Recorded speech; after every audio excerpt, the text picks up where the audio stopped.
الحمد لله نحمده ونستعينه ونستغفره ونعوذ بالله من شرور أنفسنا ومن سيئات أعمالنا من يهده الله فلا مضل له ومن يضلله فلا هادي له وأشهد أن لا إله إلا الله وحده لا شريك له وأشهد أن محمدا عبده ورسوله صلى الله تعالى عليه وعلى آله وصحبه وسلم تسليما كثيرا أما بعد فإن خير الحديث كتاب الله وخير الهدي هدي محمد صلى الله عليه وسلم وشر الأمور محدثاتها وكل محدثة بدعة وكل بدعة ضلالة وكل ضلالة في النار أما بعد فأعوذ بالله من الشيطان الرجيم بسم الله الرحمن الرحيم ألا بذكر الله تطمئن القلوب সমস্ত প্রশংসা সেই মহান আল্লাহ রব্বুল আলামিনের, যে আল্লাহ আমাদেরকে সৃষ্টি করেছেন এবং আমাদের হিদায়াতের জন্য পবিত্র আল কোরআনুল করিম নাযিল করেছেন।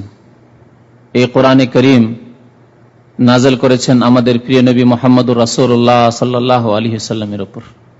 তিনি পবিত্র আল কোরআনকে সবচাইতে বেশি পড়েছেন, উপলব্ধি করেছেন এবং সবচাইতে বেশি বাস্তবায়িত করেছেন তিনি সাল্লাল্লাহু আলাইহি ওয়াসাল্লাম।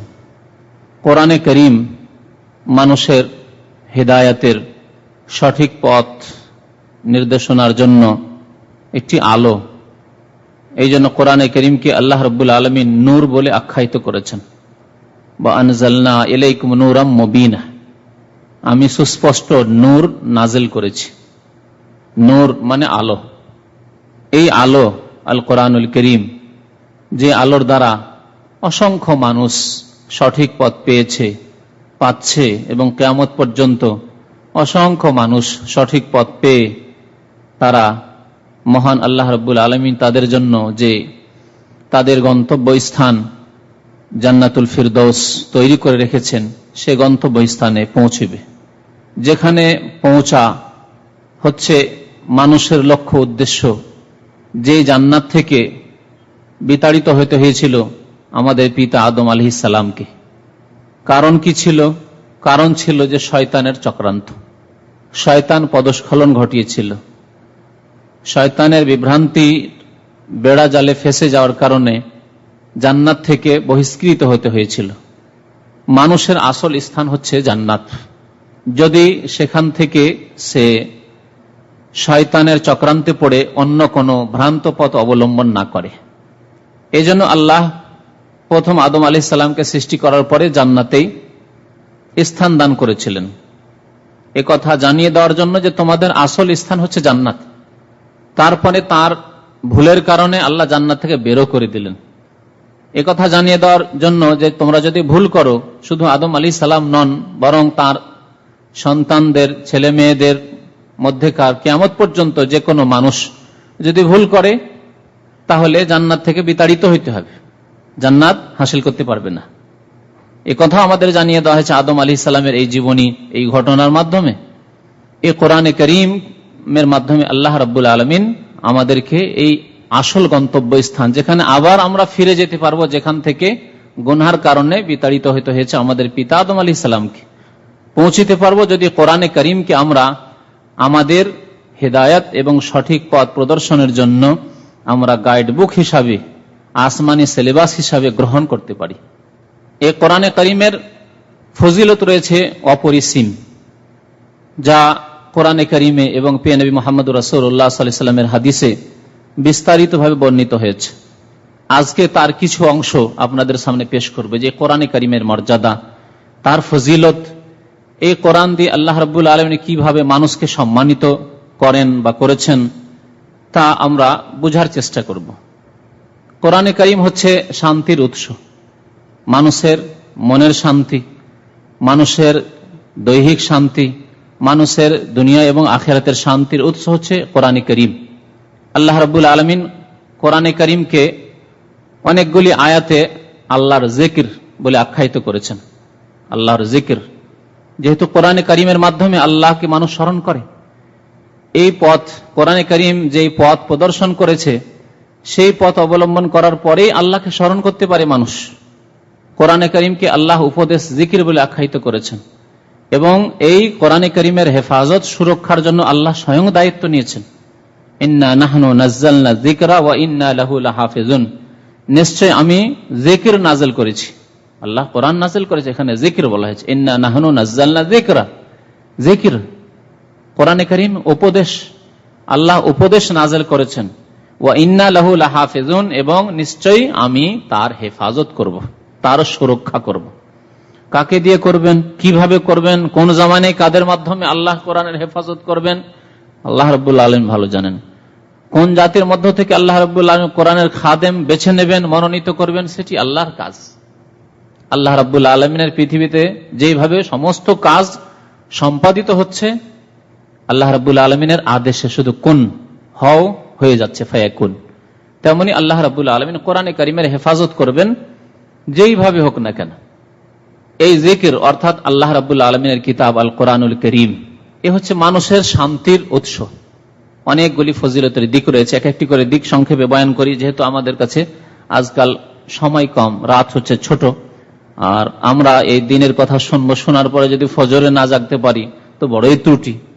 যেহেতু ফজর নামাজের জন্য জাগা ফরজ কাজ, আর সেই ফরজ যদি আমরা কমপ্লিট না করতে পারি, অর্থাৎ 5 ওয়াক্ত নামাজ যদি ঠিকভাবে কায়েম না করতে পারি জামাত সহ, তাহলে আমাদের ঈমান দুর্বল, আমাদের ঈমানের ত্রুটি রয়েছে, আমাদের আমলে ফাসেকি রয়েছে, আল্লাহ এবং রাসূলের বিরুদ্ধাচরণ রয়েছে।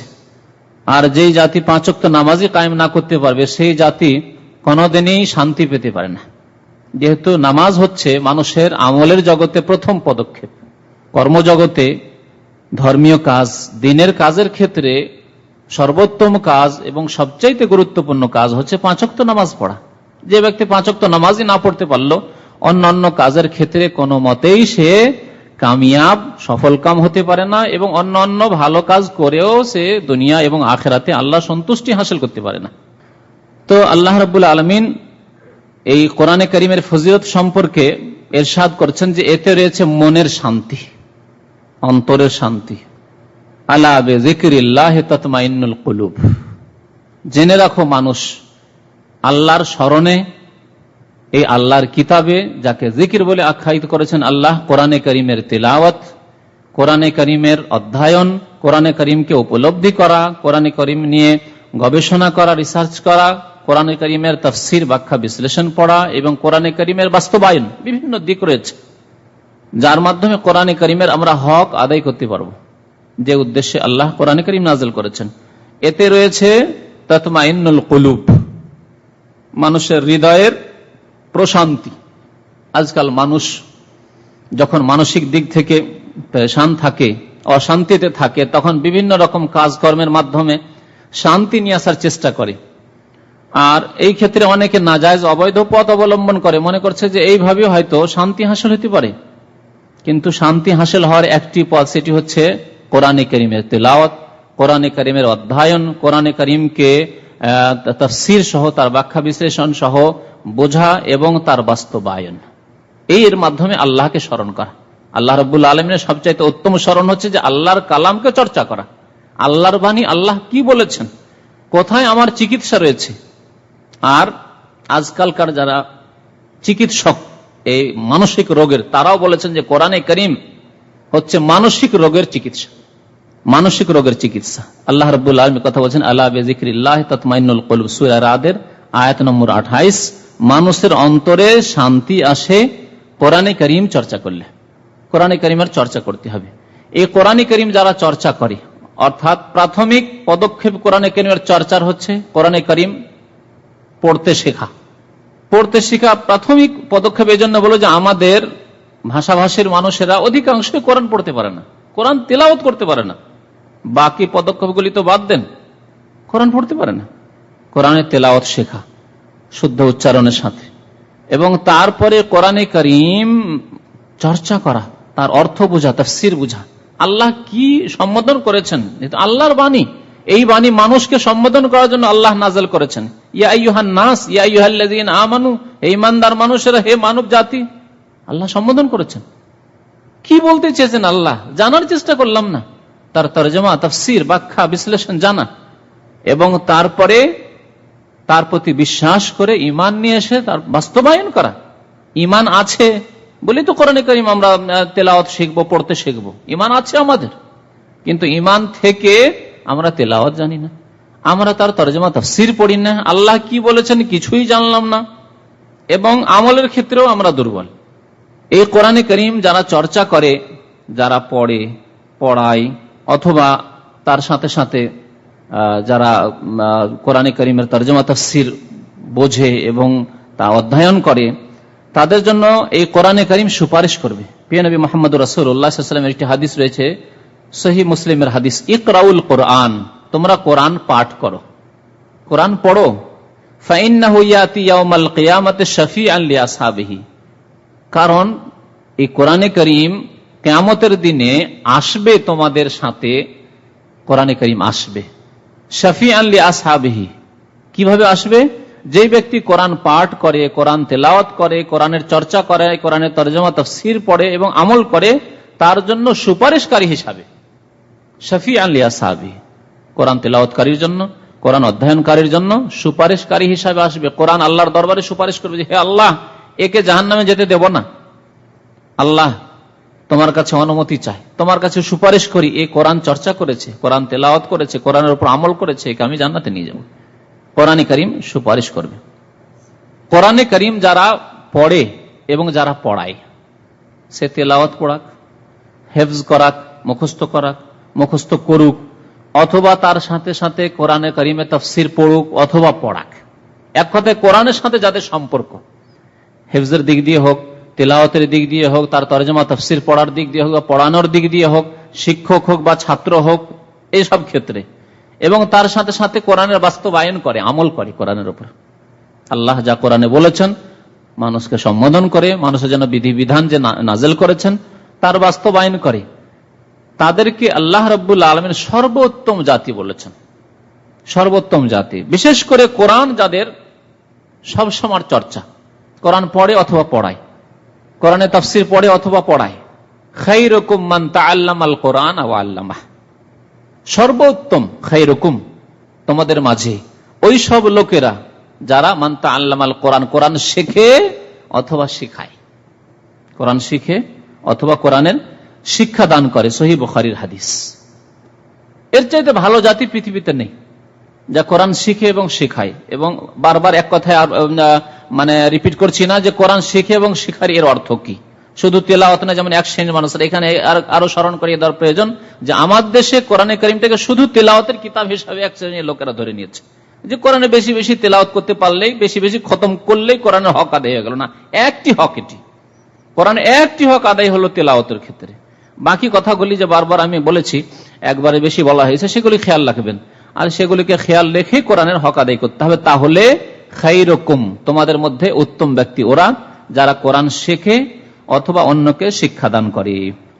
কোরআন যারা তেলাওয়াত করে, যেই বাড়িতে তেলাওয়াত হয়, যেই সমাজে যেই পরিবেশে তেলাওয়াত হয়, যেই কারে যেই গাড়িতে কোরআনের তেলাওয়াত হয়, গান বাজনা শোনে না, গাড়িতে বসলে কোরআন তেলাওয়াত শোনে বা শোনায় লোকদেরকে। বাড়িতে কোরআন তেলাওয়াত হয় সকাল সন্ধ্যা, নিজে তেলাওয়াত করে, ছেলে মেয়েদেরকে তেলাওয়াত করায়, বাড়িতে কোরআনের তেলাওয়াত হয়। যেই বাড়িতে কোরআনে কারীম আল্লাহর কিতাবের তেলাওয়াত হয়, আল্লাহর কিতাব পাঠ হয়, আল্লাহর কিতাবের চর্চা হয়, তরজমা তাফসীর হয়, সেই বাড়িতে শয়তান অবস্থান করতে পারে না। কোরআনে কারীমের বৈশিষ্ট্য হচ্ছে, গুণ হচ্ছে, ফজিলত হচ্ছে যে শয়তানকে বিতাড়িত করে সেই পরিবেশ থেকে, সেই সমাজ থেকে, সেই বাড়ি থেকে, যেই সমাজে, যেই পরিবেশে, যেই বাড়িতে কোরআনে কারীমের তেলাওয়াত হয়। এই ক্ষেত্রে বিশেষভাবে সূরা বাকারার কথা পেয়ে নবী মুহাম্মদ রাসূলুল্লাহ সাল্লাল্লাহু আলাইহি ওয়াসাল্লাম ইরশাদ করেছেন সহিহ মুসলিমের হাদিসে, লা তাজালু বুয়ুতাকুম মাকাবিরা, তোমরা তোমাদের বাড়িগুলিকে কবরস্থানে পরিণত করো না, তোমাদের বাড়িগুলিকে কবরস্থানে পরিণত করো না। এর অর্থ কি? এর অর্থ হচ্ছে যে কবরস্থানে কোরআন তেলাওয়াত করা যায় না, তোমাদের বাড়িগুলিকে কবরের মতো করিও না, যে কবরস্থানে যেমন কোরআন তেলাওয়াত হয় না কখনো বা নিষিদ্ধ, ওই রকম তোমরা বাড়িতেও কোরআন তেলাওয়াত করবে না, এইরকম যাতে না হয়। এই হাদিস আমাদের দেশের এক শ্রেণীর বিদআতপন্থীদের খণ্ডনের জন্য যথেষ্ট। এই হাদিসে এই টুকরো তারা করে কি, কোরআন খানি করে কবরস্থানে গিয়ে। এক শ্রেণীর বিদআতীরা করে কি, যে বাড়িতে বসে বসে কোরআন খানি করে, আর এই কোরআনের সওয়াবটুকু বকশিয়ে দিল ওই মৃত ব্যক্তিকে, আর ওকে জান্নাতে পাঠায় কোরআনের বক্সানোর মাধ্যমে। এক শ্রেণীর লোকেরা তো এরকম বাড়িতে বসে বসে তেলাওয়াত। আর এক শ্রেণীর লোকেরা তামু টামু নিয়ে খাবার দাবার নিয়ে ডাল চাল নিয়ে বসে যায় কবরের কাছে।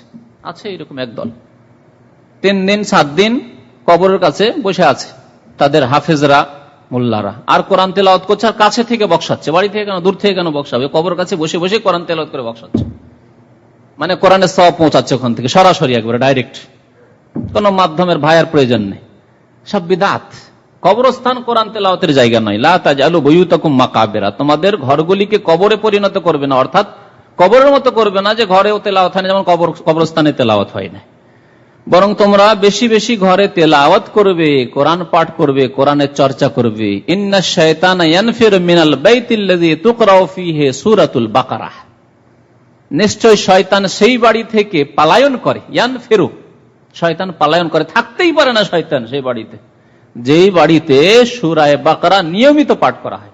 সূরা বাকারা নিয়মিত পাঠ করা হয়। আরেকটি কথা মনে, যেখানে আল্লাহর ফেরেশতা, রহমতের ফেরেশতা থাকেন, সেখানে শয়তান থাকতে পারেন।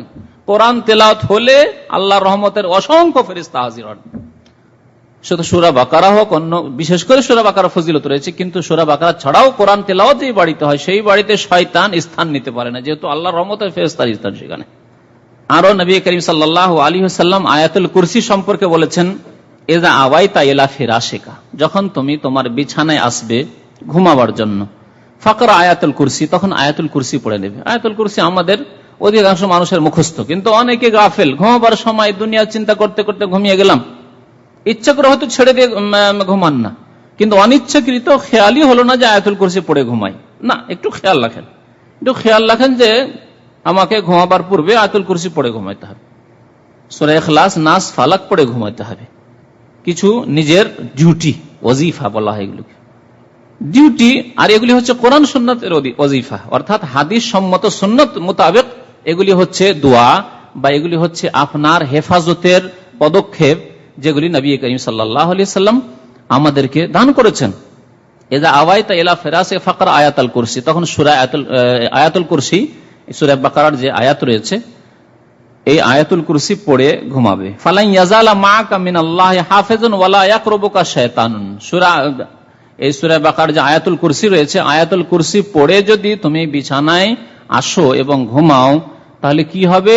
লা ইয়াজালু মিনাল্লাহি আলাইকা হাফিজ, সর্বদা তোমার জন্য আল্লাহর পক্ষ থেকে সুরক্ষাকারী নিযুক্ত থাকবে। আল্লাহর পক্ষ থেকে সুরক্ষাকারী, হেফাজতকারী নিযুক্ত থাকবে। তা আল্লাহর পক্ষ থেকে হেফাজতকারী কে নিযুক্ত থাকবে? ফেরেশতা। ফেরেশতা হেফাজত করবে বিপদ আপদ থেকে, শয়তান থেকে, রোগ বালা মুসিবত থেকে। ওয়ালা ইয়াকরুবুকা শায়তান, এবং তোমার নিকটে শয়তান আসতে পারবে না, শয়তান তোমার নিকটবর্তী হতে পারবে না। না শয়তান পথভ্রষ্ট করতে পারবে, না শয়তান কোন রকমের দৈহিক ভাবে তোমাকে ক্ষতি করতে পারবে। শয়তান বিভিন্ন দিক থেকে ক্ষতি করে, ইমানের ক্ষতি করে, মানুষের দৈহিক ক্ষতি করে, সব দিক থেকে শয়তান ক্ষতি করার চেষ্টা করে। শয়তান কোন দিক থেকে ক্ষতি করতে পারবে না, শয়তান নিকটেও আসতে পারবে। ওয়ালা ইয়াকরুবুকা শায়তানুন হাত্তা তুসবিহা, সকাল পর্যন্ত। সহিহ বুখারীর হাদিস। সকাল পর্যন্ত, রাত্রে যদি এশা পরে যখন ঘুমাবেন আপনি, আয়াতুল কুরসি পড়ে ঘুমান, তো এই ফজিলত। তাহলে শয়তানকে তাড়ায় কোরআনে কারীমের বিভিন্ন আয়াত বা কোরআনে কারীমের তেলাওয়াত। এইভাবে নবী করিম সাল্লাল্লাহু আলাইহি ওয়াসাল্লামের আরেকটি হাদিস আছে, তিরমিজিতে আছে, যে আয়াতাইনে খতিমা বিহিমা সূরাতুল বাকারা, 2টি আয়াত রয়েছে যার দ্বারা সূরা বাকারার সমাপ্তি করা হয়েছে।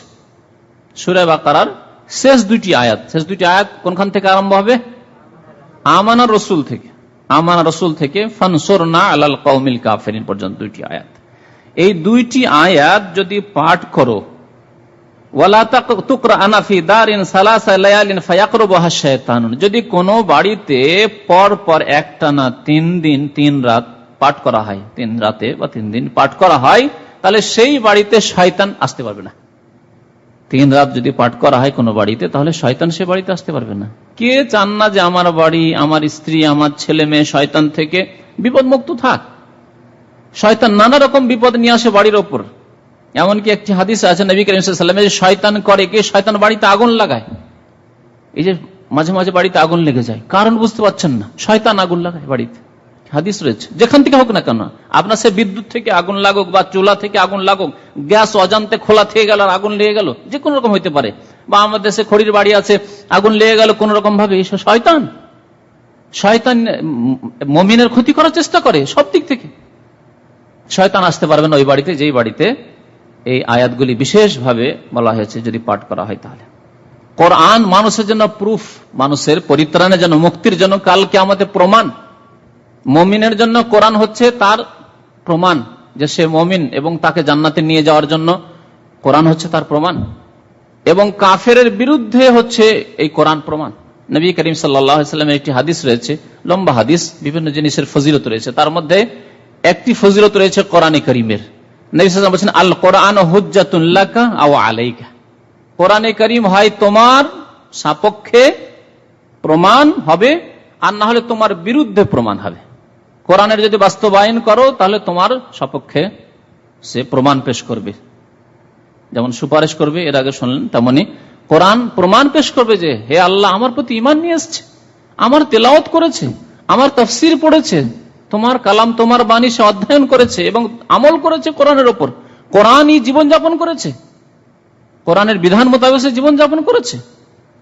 হুজ্জাতুন লাকা, মুমিনের জন্য কোরআন হবে তার মুক্তির জন্য প্রমাণ কাল কিয়ামত। আও আলাইকা, যে কাফের কোরআনকে অস্বীকার করলো, বা সে যে মুনাফিক কোরআনের উপর সন্দেহ করলো, যে কোরআন থেকে বিমুখ হলো, কাফেরও নয় মুনাফিকও নয়, কিন্তু কোরআনের দিকে কোনোদিন ধাবিত হলো না, এ হচ্ছে মুরিদ, বিমুখ, কোরআন বিমুখ। জাতিগত মুসলিম জীবনে কোরআন না পড়েছে, না তেলাওয়াত করেছে, না কোরআন শুনে, কোরআনের পরিবর্তে গান বাজনা শোনে, বাদ্যযন্ত্রের আওয়াজ শোনে, আর কোরআন জীবনে চর্চাও করেনি, কোরআনে আল্লাহ কি বলেছেন তা বোঝারও চেষ্টা করেনি, জাতিগত মুসলমান, এরা মুরিদ। যদি এদের কাফেরও না বলি, এরা মুনাফিকও নয়, তো এরা হচ্ছে মুরিদ, কোরআন বিমুখ। কোরআন একদিকে ডাকে, অন্যদিকে সে মুখ করে আছে, কোরআনের উল্টো দিকে তার কিবলা, কোরআন যেদিকে আহ্বান করে সেদিকে তার কিবলা নয়।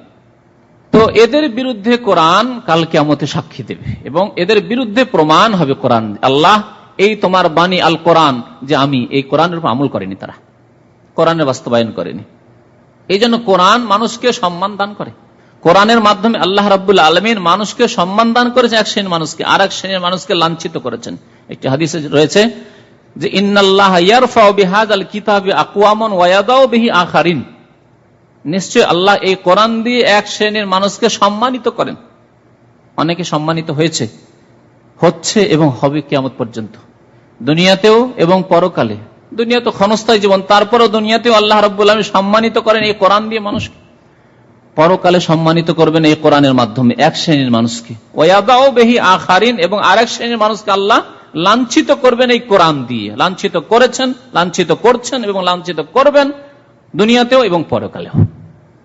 কোরআনে কারীম দিয়ে কিভাবে আল্লাহ সম্মানিত করছেন অনেক ঘটনা রয়েছে এই ক্ষেত্রে।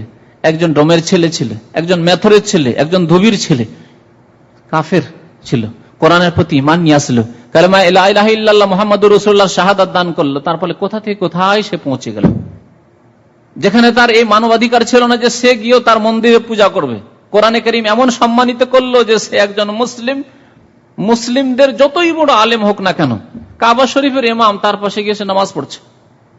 কোরআনে কারীম এভাবে সম্মানিত করেছে, ইন্না আকরামাকুম ইনদাল্লাহি আতকাকুম, তোমাদের মধ্যে সম্মানিত ওই ব্যক্তি যেই ব্যক্তি আল্লাহকে বেশি ভয় করে, যে যত বেশি আল্লাহকে ভয় করে তত বেশি সম্মানিত সেই ব্যক্তি।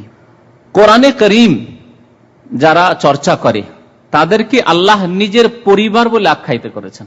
সুবহানাল্লাহ, আল্লাহর পরিবার, আহলুল্লাহ, আহল মানে পরিবার হয় শাব্দিক অর্থ, যদি পরিবার না বলি তো আল্লাহ ওয়ালা, তারা আল্লাহর দল। তারা যেমন কোরআনে কারীমে মুমিনদেরকে আল্লাহ হিজবুল্লাহ, আল্লাহর দল বলেছেন, এবং যারা আল্লাহ দ্রোহী, যারা আল্লাহর ইবাদত করেন, আল্লাহকে অস্বীকার করে, তাদেরকে আল্লাহ হিজবুশ শয়তান বলেছেন। এখানে দল বলা হয়েছে, কিন্তু এখানে এই হাদিসে বলা হয়েছে যারা কোরআন চর্চা করে তাদেরকে আহলুল্লাহ, আল্লাহর পরিবার। ওয়া খাসসাতুহু বলা হয়েছে আল্লাহর স্পেশাল বান্দা এরা, খাসসাতুহু বিশেষ ব্যক্তিত্ব এরা, আল্লাহর আপনজনেরা। প্রিয় নবী মুহাম্মদুর রাসূলুল্লাহ সাল্লাল্লাহু আলাইহি ওয়াসাল্লাম ইরশাদ করেছেন, ইন্না লিল্লাহি আযজা ওয়া জাল্লা আহলিনা মিনান নাস, মানুষের মধ্য থেকে আল্লাহর কিছু পরিবার রয়েছে, আল্লাহর আহল রয়েছে, আল্লাহর আপনজন রয়েছে। কিলা মান হুম ইয়া রাসূলুল্লাহ, জিজ্ঞেস করা হলো নবী সাল্লাল্লাহু আলাইহি ওয়াসাল্লামকে, মুসনাদ আহমদের হাদিস, যে এরা কারা হে আল্লাহর রাসূল? নবী সাল্লাল্লাহু আলাইহি ওয়াসাল্লাম বলেন, আহলুল কোরআন হুম আহলুল্লাহ ওয়া খাসসাতুহু, আহলে কোরআন অর্থাৎ কোরআনে কারীম যারা চর্চা করে, তেলাওয়াত, হেফজ এবং অধ্যয়ন, তার তরজমা তাফসীর এবং তার সাথে কোরআনে কারিমের প্রতি ঈমান এবং সৎ আমল। তো এরা হচ্ছে আল্লাহর আহাল এবং আল্লাহর খাস লোকেরা। খাসাতুহু, কোরআনে কারিম মানুষের উপকারে আসে। যদি কোরআনে কারিমের উপকারে আসে সার্বিক দিক থেকে, যে যতটা কোরআনে কারিমের বাস্তবায়ন করবে তত বেশি সে উপকৃত হবে কোরআন দিয়ে। এমনকি মুনাফিক পর্যন্ত, মুনাফিক কোরআনে তেমন বিশ্বাস নেই, বিশেষ করে আকীদাগত যারা বিশ্বাসগত মুনাফিক। মুনাফিক আবার দুই প্রকার, আর কতক আছে আমলগত মানে কর্মগত মুনাফিক। কর্মগত আল্লাহর প্রতি বিশ্বাস আছে, পরকালে বিশ্বাস আছে, কোরআনে বিশ্বাস আছে, কিন্তু মুনাফিকি কিছু লক্ষণ তার মধ্যে আছে। যেমন মানুষের সাথে ওয়াদা করলে, প্রতিশ্রুতি করলে চুক্তি ভঙ্গ করা, ওয়াদা খেলাফি করা, অকথ্য ভাষা প্রয়োগ করা, তারপরে কথা বললে মিথ্যা কথা বলা, এগুলি হচ্ছে মুনাফিকদের লক্ষণ। এগুলো হচ্ছে আমলি মুনাফিক মানে কর্মগত মুনাফিক। আর আকীদাগত মুনাফিক যাদের বিশ্বাসী সন্দেহ সংশয় আছে, এরা হচ্ছে আকীদাগত মুনাফিক। তো মুনাফিক হলো কোরআন দ্বারা উপকৃত হয়, যদিও সীমিত তাদের উপকার কোরআন থেকে, কিন্তু উপকৃত হয়।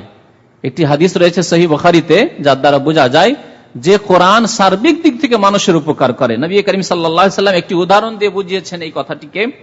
যারা কোরআন তেলাওয়াত করে বা চর্চা করে তারা তিন প্রকার। আল মুমিন আল্লাযী ইয়াকরাউল কুরআন ওয়া ইয়ামালু বিহি, ওই মুমিন ইমানদার মুসলিম যারা কোরআন তেলাওয়াত করে, পড়ে এবং তার উপর আমলও করে।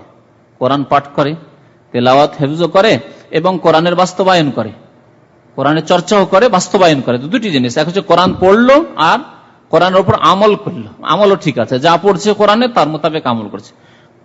তো এদের উদাহরণ, এরা হচ্ছে সবচাইতে উত্তম মুমিন, উত্তম ব্যক্তি। এদের উদাহরণ কি? কাল উতরুজ্জা, কাল উতরুজ্জা, কমলা লেবুর মতো। কমলা লেবু, কমলা লেবুতে স্বাদও আছে আর কি আছে, সুগন্ধিও আছে। লেবুতে স্বাদও আছে আর সুগন্ধি আছে, দুটো জিনিস আছে। তো দুটো পেল সে, কোরআন পড়লো এবং কোরআনের উপর আমল করলো। তো কাল উতরুজ্জা, তার উদাহরণ হচ্ছে কমলা লেবুর মতো। তা'মুহা তাইয়্যিবুন ওয়া রিহুহা তাইয়্যিবুন, তার যে স্বাদ রয়েছে স্বাদটি অত্যন্ত সুন্দর, তাইয়্যিব, ওয়া রিহুহা তাইয়্যিব, এবং তার সুগন্ধি যা আছে সুগন্ধিও ভালো। কোরআন রয়েছে পর্দার কথা, করণীয় যা রয়েছে তা করে, যা বর্জনীয় হারাম করেছেন আল্লাহ, অপছন্দ করেছে তা সে অপছন্দ করে এবং সে হারাম মনে করে এবং তার থেকে দূরে থাকে। তো কোরআনের উপর আমল করলো। এদের উদাহরণ হচ্ছে এইরকম, কমলা লেবুর মতো, তার স্বাদও ভালো এবং তার সুগন্ধিও ভালো। ওয়াল মুমিন আল্লাযী লা ইয়াকরাউল কুরআন ওয়া ইয়ামালু বিহি কাত্তামারা, আরেক শ্রেণীর মুমিন আছে যে কোরআন পাঠ করে না, এত ব্যস্ত ব্যবসা বাণিজ্য এই সেই দুনিয়াদারিতে যে কোরআন না তেলাওয়াত করে, না কিছু হেফজ করলো, না কোরআনের তাফসীর পড়লো, তবে কোরআনের উপর আমল করে, শুনে শুনে আমল করে, কোরআনের উপর নামাজ পড়ে, রোজা করে, হজ করে, যাকাত করে, গুনাহ থেকে বেঁচে থাকে, যা করণীয় করে, কোরআনে যা রয়েছে বর্জনীয় তা করে না। কিন্তু কোরআন পাঠ করার, কোরআন চর্চা করার সময় নেই তার কাছে, করে না। ঈমান রয়েছে কোরআনের উপর, আমল করে, কিন্তু কোরআনের তেলাওয়াত বা চর্চার অভাব রয়েছে। তার উদাহরণ কি? কাত্তামারা, খেজুরের মতো। খেজুরের মতো সে, খেজুর কেমন স্বাদ রয়েছে কিন্তু সুগন্ধি নেই। কিছু খেজুরের সুগন্ধি আছে, সুগন্ধি নেই। তো এরকম স্বাদ আছে তার, সুগন্ধি নেই। যদি তেলাওয়াত করতো তাহলে তার দ্বারা উপকৃত অন্য কেউ হইতো। দেখেন, আমল করলেন আপনি, ব্যক্তি জীবনে, নিজের জীবনে আপনি আমল করলেন, তার বাস্তবায়ন হলো। কিন্তু যদি কোরআনে তেলাওয়াত করতেন, কোরআন মুখস্থ করতেন, কোরআনের আলেম হতেন, কোরআনের চর্চা করতেন, নিজে পড়তেন, অপরকে শোনাতেন তাফসীর, তাহলে সুগন্ধিটা অন্য কেউ পেত না, পেত না। এই জন্য সুগন্ধির সাথে তুলনা করা হয়েছে কোরআনের চর্চা করাকে। তো খেজুরের কথা নবী সাল্লাল্লাহু আলাইহি ওয়াসাল্লাম, তা'মুহা তাইয়্যিবুন ওয়া লা রিহা লাহা, স্বাদ তো ভালো কিন্তু তার কোনো সুগন্ধি নেই। ওয়া মাসালুল মুনাফিক, মুনাফিক জাতিতে মুসলমান কিন্তু নেফাক, কপটতা রয়েছে। আল্লাযী ইয়াকরাউল কুরআন কার রেহানা, কিন্তু কোরআন তেলাওয়াত করে। মুনাফিক কোরআন তেলাওয়াত করে, আমলের অভাব, আমল নেই। ওয়ালা ইয়ামালু বিহি, আমল করে না। মুনাফিক তো তাকে বলা হয়, কোরআন হয়তো দেখাবার জন্য কোরআন চর্চা করে, কোরআনের কথা বলে, কোরআন হয়তো তেলাওয়াত করে, কোরআনে যেখানে তেলাওয়াত হয় তাফসীর হয় সেখানেও হাজির হয়, কিন্তু আমল নেই। নবী সাল্লাল্লাহু আলাইহি ওয়াসাল্লাম বলছেন এটা মাসালুল মুনাফিক। মুনাফিক এ কেমন? কার রায়হানা, ফুলের মতো। ফুলের গাছ, ফুলের গাছে কোনো ফল দেখেছেন? কিন্তু সুগন্ধি আছে, সুগন্ধি আছে। কার রায়হানা, রিহুহা তাইয়্যিব, তার সুগন্ধি তো সুন্দর। তা'মুহা, রায়হানা এক ধরনের বিশেষ করে গাছ আরবদের এলাকায় হতো, সেই গাছে যে ফুল হতো, ফুলের সুগন্ধি বেশ সুন্দর, কিন্তু ওর যে ওই বীজ হতো, বীজ থেকে দুর্গন্ধ না, বীজ মুখে দিলে একেবারে অস্বাদ, তাতে কোনো স্বাদ নেই। তাতে কোনো স্বাদ নেই। তাই নবী সাল্লাল্লাহু আলাইহি ওয়াসাল্লাম বলছেন কারাইহানা রিহুহা তাইয়্যিব, মুনাফিকের কোরআন তেলাওয়াত কিন্তু আমলে দুর্বলতা। এর উদাহরণ হচ্ছে যে তার সুগন্ধিত বেশ সুন্দর, অত আমহা মুররুন, কিন্তু ওর স্বাদ ভালো না, তিক্ততা তাতে রয়েছে তার বীজ। সহিহ বুখারীর হাদিস। কোরআনে কারীমের আরেকটি ফজিলত হচ্ছে কোরআনে কারীম যে পাঠ করে তার জন্য কোরআনে কারীম যথেষ্ট। বিপদ আপদ মুক্ত রাখার জন্য কোরআনে কারীম যথেষ্ট। সহি ফজিলত। এই 2 সপ্তাহ আগে আপনাকে অনেক জালিয়াতি ফজিলত শুনিয়েছি, তাই না? ওই যে কি কিতাবটা নিয়ামুল কোরআন, নিয়ামুল কোরআন অনেক জালিয়াতি কথাবার্তা, নকশা টকশা বিদাতি নকশা ফকশা রয়েছে। ওইসব জালিয়াতি না, যে সহি হাদিস মোতাবেক কোরআন কারীমের ফজিলত শুনেন। নবী সাল্লাল্লাহু আলাইহি ওয়াসাল্লাম বলেছেন যে কোরআনে কারীম তোমার সমস্যার সমাধানের জন্য যথেষ্ট, যথেষ্ট। কিন্তু তাই বলে কোরআন কারীমে তাবিজ করবেন যার অনুমতি নেই, নকশা বের করবেন যার অনুমতি নেই, হাতে ঝোলাবেন, বগলে ঝোলাবেন বা কোমরে ঝোলাবেন যার অনুমতি নেই, না, তা চলবে না, তা চলবে না। কোরআন কারীমের তিলাওয়াত, হিফজ এবং তার চর্চা করা, তরজমা তাফসীর পড়া এবং আমল করা, এই হচ্ছে কোরআনে কারীম দ্বারা আপনার উপকৃত হওয়ার উপায়। তো কোরআনে কারীম মানুষের জন্য যথেষ্ট। এই ক্ষেত্রে নবী করিম সাল্লাল্লাহু আলাইহি ওয়াসাল্লাম সূরা বাকারার শেষ 2 আয়াত সম্পর্কে বুখারী ও মুসলিম শরীফের হাদিসে একটি হাদিস রয়েছে, ইরশাদ করছেন নবী সাল্লাল্লাহু আলাইহি ওয়াসাল্লাম, মান কারা আয়াতাইন মিন আখির সূরাতিল বাকারা, যে ফি লাইলাতিন, কোন ব্যক্তি যদি কোন রাতে সূরা বাকারার শেষ 2 আয়াত পাঠ করে, শেষ 2 আয়াত পাঠ করে রাতে, কাফাতাহু, তার জন্য এই 2 আয়াত যথেষ্ট। কাফাতাহু, যথেষ্ট। এই যথেষ্ট কথা নবী সাল্লাল্লাহু আলাইহি ওয়াসাল্লাম বলেছেন। এর ব্যাখ্যা করতে গিয়ে মুহাদ্দিসিনগণ, যারা হাদিসের বিজ্ঞ, তারা বলেছেন 2টি মত। একটি হচ্ছে যে যদি কারো তাহাজ্জুদ পড়ার অভ্যাস থাকে, এই 2টি আয়াত পড়ে ঘুমিয়েছিল, তাহাজ্জুদ পড়ার জন্য আর জাগতে পারেনি, ফজর হয়ে গেল, আজান হয়ে গেল, ফজর নামাজের জন্য চলে গেল, তাহাজ্জুদ পড়ার সময় পেল না, ওই যে 2টি আয়াত পাঠ করেছিল তাহাজ্জুদের সওয়াব পেয়ে গেল, তার জন্য কাফি, মানে যথেষ্ট। তার কাফাতাহু আন কিয়ামিল লাইল, তাহাজ্জুদের নামাজের বিকল্প হয়ে গেল তার। এটি হচ্ছে বিশেষ একটি ব্যাখ্যা। আর আরেকটি ব্যাখ্যা হচ্ছে কাফাতাহু, তার জন্য যথেষ্ট, মিন কুল্লি শাইইন ইউযিহি, এমন কোন জিনিস যা তার জন্য কষ্টদায়ক হয়।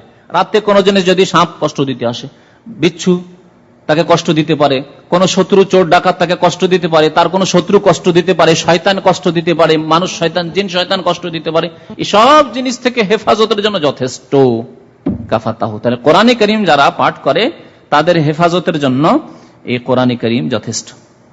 এই কোরআনে কারীমের তেলাওয়াত আল্লাহর এক বিরাট নিয়ামত, বিরাট নিয়ামত, যে নিয়ামতের জন্য ঈর্ষা করার কথা নবী সাল্লাল্লাহু আলাইহি ওয়াসাল্লাম হাদিসে বলেছেন।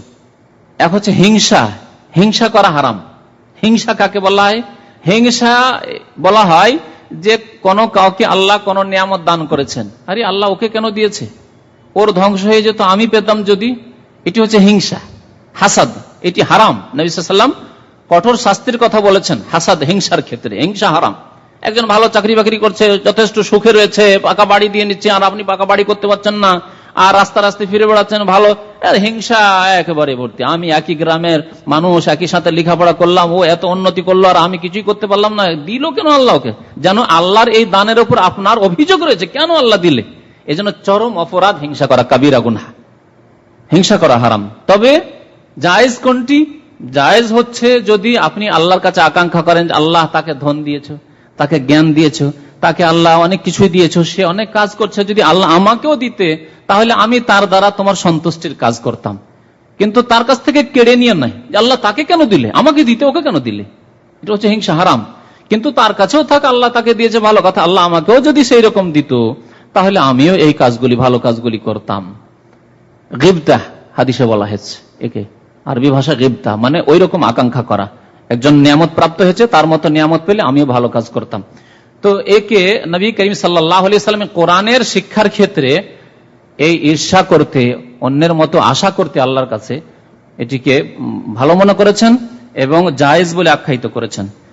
তাহলে বোঝা যাচ্ছে যে কোরআনের জ্ঞান হাসিল করা আল্লাহর বড় নিয়ামত, এজন্য আশা আকাঙ্ক্ষা করা যে আল্লাহ ওকে দিয়েছে, আমাকেও যদি দিতে। নবী করিম সাল্লাল্লাহু আলাইহি ওয়াসাল্লাম এই ক্ষেত্রে বলেছেন, সহিহ বুখারী মুসলিম হাদিস রয়েছে, লা হাসাদা ইল্লা ফি ইসনাতাইন, ঈর্ষা করা, অন্যের মতো আকাঙ্ক্ষা করা জায়েজ নেই, তবে ইল্লা ফি ইসনাতাইন, 2টি ক্ষেত্রে জায়েজ রয়েছে বা পছন্দনীয় নয়, তবে 2টি ক্ষেত্রে। একটি হচ্ছে যে রাজুলুন আতাহুল্লাহ ইলমান, আল্লাহ একজন মানুষকে দ্বীনের জ্ঞান দিয়েছেন, কোরআনের জ্ঞান দান করেছেন, আর সেই জ্ঞান মোতাবেক সে কোরআন শিখাচ্ছে এবং সে চর্চা করছে, নিজে আমল করছে, চর্চা করছে এবং অন্যকে শেখাচ্ছে, নিজে শিখেছে শেখাচ্ছে। তো যদি আল্লাহর কাছে আশা করা যায় যে আল্লাহ আমাকেও যদি এইরকম জ্ঞান দান করতে তো আমিও মানুষকে দিতাম, আমিও মানুষকে কোরআন শেখাতাম, আমিও মানুষকে তোমার কথা, তোমার রাসূলের কথা শেখাতাম, আমিও কোরআনের তাফসীর মানুষকে শোনাতাম, মানুষকে দ্বীনের দিকে দাওয়াত দিতাম, আহ্বান করতাম। এই যদি আকাঙ্ক্ষা করা যায়, এ কথা না নিয়ত করে যে আল্লাহ ওকে কেন দিলে, তাহলে ভালো জিনিস। তাহলে বোঝা যাচ্ছে যে কোরআনের এই নিয়ামত বড় নিয়ামত। আর আরেকটি দ্বিতীয় ক্ষেত্র, সেটি হচ্ছে আল্লাহ যদি কাউকে ধন সম্পদ দিয়ে থাকে আর আশা আকাঙ্ক্ষা করে যে আল্লাহ আমাকে ওই রকম দিতে, ওর কাছেও থাক, আল্লাহ তুমি পছন্দ করেছো তাকে দিয়েছো, আল্লাহ আমাকেও দিতে, তাহলে তোমার রাস্তায় আমি ব্যয় করতাম, তোমার রাস্তায় খরচ করতাম, এই উদ্দেশ্যে। তো এই দুই ক্ষেত্রে জায়েজ রয়েছে। বাকি অন্য ক্ষেত্রে যদি আল্লাহ সন্তুষ্টির উদ্দেশ্য না থাকে, আল্লাহ ওকে দিয়েছে আমাকে দিলে আমিও পাকা বাড়ি করতাম, আমি একটা গাড়ি কিনতাম, তাহলে এগুলি অপছন্দনীয়। আর যদি হিংসা করা হয় আল্লাহ ওকে কেন দিলে এইরকম গাড়ি, আমাকে দিতে, তাহলে হারাম, হাসাদ। কোরআনে করিম যারা চর্চা করে তাদেরকে দুনিয়া এবং আখিরাতে আল্লাহ উঁচু মর্যাদা দান করেন। এই ক্ষেত্রে একটি হাদিস বলেছি, কোরআনে করিমের একটি আয়াত রয়েছে এই ক্ষেত্রে। আল্লাহ রাব্বুল আলামিন ইরশাদ করছেন যে অমিনাল লাইলি ফাতাহাজ্জাদ বিহি নাফিলাতাল লাকা আসা আন ইয়াবআসাকা রাব্বুকা মাকামান মাহমুদা। সূরা বনী ইসরাঈল আয়াত নম্বর ৭৯ তে ইরশাদ করছেন অমিনাল লাইলি ফাতাহাজ্জাদ বিহি। নবী সাল্লাল্লাহু আলাইহি ওয়াসাল্লামকে আল্লাহ তাহাজ্জুদ পড়তে আদেশ করছেন, এই রাতে নবী তুমি তাহাজ্জুদ পড়ো, নাফিলাতাল লাক, যদিও নফল নামাজ, তোমার এতে মর্যাদা বাড়বে। নাফিলাতাল লাক, ফরজ পড়ে তো ফরজ থেকে মুক্তি পেলেন, ফরজ আদায় করলেন, আল্লাহ যে ফরজ ডিউটি দিয়েছিলেন, নাফিলাতাল লাক, এতে আপনার মর্যাদা বাড়বে, নম্বর বাড়বে। আসা আন ইয়াবআসাকা রাব্বুকা মাকামা মাহমুদা, তো আল্লাহ রাব্বুল আলামিন তোমাকে প্রশংসার স্থানে পৌঁছে দেবেন, মাকামে মাহমুদ, এমন স্থানে আল্লাহ পৌঁছে দেবেন যে স্থান হচ্ছে প্রশংসনীয় স্থান, যেখানে পৌঁছলে মানুষ সবাই প্রশংসা করে। মাকামে মাহমুদের তাফসীর নবী করিম সাল্লাল্লাহু আলাইহি ওয়াসাল্লাম বিশেষ ভাবে কাল কিয়ামতে নবী সাল্লাল্লাহু আলাইহি ওয়াসাল্লামকে আল্লাহ দান করবেন। যারা তাহাজ্জুদ পড়ে তারা বেশি বেশি তেলাওয়াত করে, বিশেষ করে নবী করিম সাল্লাল্লাহু আলাইহি ওয়াসাল্লাম যে তাহাজ্জুদের সুন্নাত তরিকা দিয়েছেন যে দীর্ঘক্ষণ ধরে তেলাওয়াত করা, এই তাহাজ্জুদের নামাজের মাধ্যমে দীর্ঘক্ষণ ধরে তেলাওয়াত করা, নবী সাল্লাল্লাহু আলাইহি ওয়াসাল্লামকে আল্লাহ কি ফজিলত দান করছেন যে আল্লাহ তোমাকে মাকামে মাহমুদে পৌঁছাবে। মাকামে মাহমুদের কাল কিয়ামতে যে তাফসীর হবে নবী সাল্লাল্লাহু আলাইহি ওয়াসাল্লামের জন্য, সেটি হচ্ছে আল্লাহ এমন এক মর্যাদা দান করবেন যেখানে গিয়ে সিজদায় অবনত হবেন এবং নিজের উম্মতদের জন্য আল্লাহর কাছে সুপারিশ করবেন জান্নাতে নিয়ে যাওয়ার জন্য, জান্নাতে নিয়ে যাওয়ার জন্য সুপারিশ করবেন। এবং এমন একটি মর্যাদা নবী সাল্লাল্লাহু আলাইহি ওয়াসাল্লাম বলেছেন যে এই মাকামে মাহমুদ আমাকে ছাড়া অন্য কাউকে দেওয়া হবে না, একজন বান্দাকে দেওয়া হবে। ওয়া আরজু আন আকুনা হুয়া, আমি আশা করি যে সেই বান্দা আমি যাকে মাকামে মাহমুদ এই প্রশংসনীয় স্থান দান করা হবে। এটি হচ্ছে নবী করিম সাল্লাল্লাহু আলাইহি ওয়াসাল্লাম সম্পর্কে তাফসীর। কিন্তু যারা কোরআনের চর্চা করবে, তাহাজ্জুদ পড়লো, কোরআন তেলাওয়াত করলো, তাদের জন্য আল্লাহ প্রশংসার স্থান রেখেছেন, প্রশংসার মর্যাদা রেখেছেন, এমন মর্যাদা যে মর্যাদার জন্য সবাই প্রশংসা করবে তার, দুনিয়াতে এবং আখিরাতে। এমন আল্লাহ ইজ্জত সম্মান দান করবেন যে সবাই প্রশংসা করবে যে মাশাআল্লাহ, দেখো আল্লাহ এই পর্যায়ে ওই লোকটিকে পৌঁছেছেন। আবার কাল কিয়ামতে এমন স্থানে আল্লাহ পৌঁছাবেন জান্নাতে, সবাই প্রশংসা করবে, এই লোকটি কত এক উঁচু মর্যাদা হাসিল করছে, ব্যাপারটি কি এইরকম, এই মর্যাদা কিভাবে তার হাসিল হলো। তো আল্লাহ রাব্বুল আলামিন কোরআন তিলাওয়াত এবং এই তাহাজ্জুদের ইবাদতের মাধ্যমে আল্লাহ প্রশংসনীয় স্থানে মানুষকে পৌঁছাবেন। কোরআন তিলাওয়াত মানুষকে অন্ধকার থেকে আলোর দিকে নিয়ে যায়। সত্যিকার যদি কোরআন তেলাওয়াত করেন আন্তরিকতার সাথে এবং বুঝে, তাহলে ডেলি যে আপনি দুটি আয়াত, 4টি আয়াত, 10টি আয়াত, এক রুকু, 2-4-10 পেজ বা এক পারায় আপনি বা একটি সূরা তেলাওয়াত করলেন, তাতে যতটুকু আপনি তেলাওয়াত করবেন তরজমা তাফসীর বুঝে, আপনার ঈমান কি তাজা হবে না? অবশ্যই হবে। আল্লাহর কথা সত্য, ওয়াইদা তুলিয়াত আলাইহিম আয়াতুহু যাদাতহুম ঈমানা, যখন কোরআন তেলাওয়াত করা হয় মুমিনদের উপর, মুমিনদের লক্ষণ হচ্ছে যে তাদের ঈমান বৃদ্ধি পায়। সত্যিকার যখন আল্লাহর আযাবের কথা, আল্লাহর নিয়ামতের কথা, মুমিনদের আল্লাহ সুখময় যে স্থান রেখেছেন তার কথা, কাফেরদের জন্য যে দুনিয়া এবং আখিরাতে আল্লাহ রাব্বুল আলামিন বরবাদি রেখেছেন, পতন রেখেছেন, তার কথা পড়বেন, অনেক ঘটনাবলী পড়বেন, আল্লাহর কুদরতের কথা পড়বেন, ঈমান অবশ্যই সতেজ হবে। তো আল্লাহ রাব্বুল আলামিন মানুষকে এর মাধ্যমে অন্ধকার থেকে আলোর দিকে নিয়ে যাবেন। মানুষের মধ্যে ত্রুটি থাকলে ত্রুটি মুক্ত হবে, তওবা করবে। যখনই পড়বেন আল্লাহর আযাবের কথা, তখনই আপনি ভয় করবেন আল্লাহর আযাবকে। যখন আল্লাহর নিয়ামতের কথা পড়বেন, তখন আল্লাহর নিয়ামতের ধাবিত হবেন যে এই নিয়ামত কেমন করে হাসিল করব। যখনই পড়বেন আল্লাহর রহমতের কথা এবং তওবার কথা, যে আল্লাহ তওবা কবুল করেন, তখন তওবা করবেন, উৎসাহিত হবেন, নিজেকে উৎসাহিত করবেন তওবার জন্য। এইভাবে মানুষ অন্ধকার থেকে আলোর দিকে যাবে যদি কোরআন চর্চা করে।